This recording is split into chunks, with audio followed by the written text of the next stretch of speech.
Tuskegee Army Airfield under the War Department at that time, you are a Tuskegee Airman in terms of the Congressional Gold Medal. For the Civil Air Patrol, it was from I forget what the dates are on there, don't remember them all, but the same dates period almost is consistent with the Civil Air Patrol. And I was a cadet in World War II in Civil Air Patrol. I used to teach other cadets how to drill, military drill. Now I'll show you how things are related. I was in the Boy Scouts. Our Scoutmaster had been a Annapolis cadet, a naval cadet, and a box fell on him during a training exercise and his leg would not heal up. So they discharged him from the military. But he stayed with the Boy Scouts and taught us drill and all the other things that he could teach us. One of my coaches found out that I was good at drill and asked me about the Civil Air Patrol. I hadn't even heard of it. He said, you need to join it. And he asked me to come to a meeting. I did. They gave me a little card, and they gave me sergeant stripes and said, you drill the new cadets. And that's what I did until I came on active duty in the military. So we're all dependent on each other. And like Rip was telling you, the people that came before the Tuskegee Airmen. Everybody in this room has been dependent on someone else. And for everybody in this room, somebody is dependent on you for the future. Mm-hmm. So we're connected no matter how you slice it.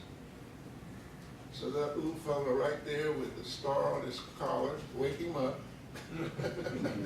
No, he's looking at his machine right there. I was looking at your mother. Oh, he's looking at the Good for you. But anyway, when we're gone, he's the future. So everybody keep that in mind. You're part of this whole network. And that's why I want you children to understand, stay focused. It's not easy to stay focused. Some of the other things you don't know that Rip could tell you about some of the adverse experiences that we've both had. And we talked about those last night too. So right now, I'm going to take about 5 minutes and say, any questions you want to ask me about the Tuskegee Airmen? And no, I don't know whether I killed anybody or not. Any questions anybody have about the Tuskegee Airmen or anything that maybe I could enlighten you about? Yes, ma'am. How many? Well, Tuskegee Airmen is roughly, we get about 20 to 25,000 people, 20 to 25,000. It takes a lot of people on the ground to make a military operation go, but we had a lot of things going on in addition to pilot training. They had a lot of things going on. We had communications, we had aircraft maintenance, we had all these other things that I mentioned, fuel management. And then in the warfare, you have weaponry, people that have to manage all the guns and the weapons and the bombs and the rockets. So there was a lot going on and a lot of people involved in that program. That medal that you saw represents that 25,000 people. Okay, does that answer the question that you had in mind? Any other questions? Yes, sir. Please. Oh, yes, ma'am.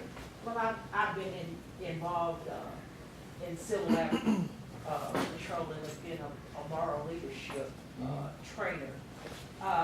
Perhaps the young people don't, really know the advantages of participating in civil air patrol. So would you briefly share that with them? Yes, the Civil Air Patrol has been authorized by the Congress of the United States, and it has 3 major programs: aviation cadets, that's emergency service, and there's one more I can't even remember right now. Yeah, that's the ravages of time. I'm having a glitch right now. But anyway, we have the 3 missions mandated by the Congress of the United States. Now I'll tell you what's in Civil Air Patrol. You can learn how to fly. We have orientation flights. We have ground training where you learn aviation. These things don't cost you anything except the membership dues. We have military type training where you learn how to drill, you learn how to wear uniforms, and you learn other skills, social skills, in Civil Air Patrol. There's a lot of programs inside the Civil Air Patrol that youngsters can participate in. Many different kinds of programs, and I can't name them all now. I do have a checklist that I can go over with you later if you'd like to see that. Yeah, but what, may I make a Yes, point? ma'am. One of the advantages is that they do give scholarships. Yes, yes. Any other questions? Yes, yes, ma'am. My name is Sheila, and I'd like to say thank you to you four gentlemen, along with the many others that have paved the way for us. But I would like to know, what were some of the obstacles that you had to overcome to get into the field that you're in? And what advice could you give to some of the young folks here that they may have to look forward to, that they may have to overcome too? George, if I may, before you start yes. on that answer, all four of these gentlemen, including some other gentlemen in this room, not only pilots, but also have lots of other accomplishments which they rarely touched on. As an example, George has multiple patents. But I'm sorry, go ahead, George. Well, to try to answer your question, what obstacles did they face?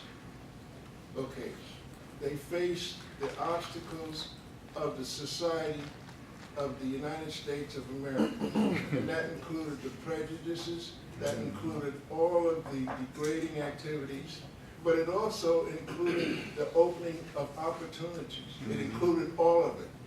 So for about everything that was bad, there was also a whole lot good. And I tell everybody today, if you're going to get in trouble, do it in the United States. Don't go overseas because we won't hear from you again. So this is the place to be, no matter what it is, because you can always work your way out of it. Sometimes it takes years. Sometimes you have to repeat something that went forward. But here you can get out of it. You can move ahead, and you can also educate your youth and know that you're telling them the right things to do. And so that's an opportunity that we should always keep in mind. This is the place to be. And I've been in 19 different countries, so I'm here to tell you. If there's going to be someplace, right here is the place to be. Did that answer your question, ma'am? Yes, sir. Any other questions? Yes, sir. I would just like to ask, because I don't know if I would actually have the opportunity to ask this question of anyone else again. How formidable an opponent was the ME-109 and the ME-262? Well, since I didn't fly against the 109s, it'd be hard for me to tell you. But the pilots that I know that have flown against the 109 said it was a formidable airplane, and in the hands of a good pilot, they could do just as well as the P-51. So the Germans had some good war equipment. That was really, it was a tough fight anyway they sliced that. So, but that's the answer, the warfare answer. It was a good machine, and in the hands of the right pilots, you better look out. Thank you very much. Everybody get a chance to examine each one of these coins. This is what they call a replica. The real coin looks exactly like this, but it's 16 ounces of pure gold. And these coins, starting with the one that was given to President George Washington, resides in the Smithsonian Institute in Washington, D.C. So, any other questions for me? Well, thank you, and if you have any questions or something that comes to mind, either jot it down and I'll try to get an answer for you. George, you want to talk a little bit about this? You've done a number of conventions in the past. Oh, so you know, I'm glad you reminded me. Well, I'm glad all you folks still can remember things, because I can't. But I want to show you something. I'd like to share this with you because I tried an adventure in the business community. I was not successful, but guess what? I tried. I have 5 patents. Never made a nickel off of any of them, but I'm in the record book. Now that's important. It may not seem important to you, but some folks in the record book made a lot of money. Now what these are called dialer base. They're high-speed maps that I invented, got a patents on, before the computers came along and outdated all of this information. So I'll just pass these around and you all can look at them. Now if you just lightly lift it up and see all the work that went into what we had to do to plot all this information. But I wanted to share that with you and remind you, there's no one in here that does not have the opportunity to patent their ideas. It doesn't matter who you are. You can patent your ideas. Okay?